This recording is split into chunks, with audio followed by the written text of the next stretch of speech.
পরে শ্রী শ্রী সুভদ্রা দেবী তিনি আরোহণ করবেন সেই রথে।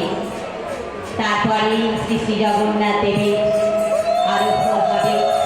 আমরা এই দৃশ্য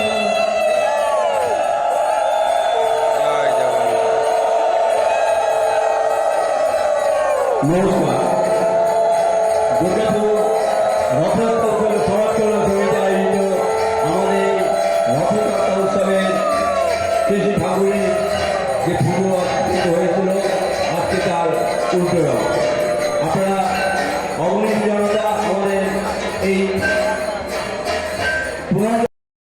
রথযাত্রা উৎসবের শ্রী ঠাকুরের যে পুজো অনুষ্ঠিত হয়েছিল আজকে তার উল্টো আপনারা অগ্নি জনতা আমাদের এই পুনর্যাত্রায় আপনারা এসেছেন, আমাদের সঙ্গে যোগ দিয়েছেন।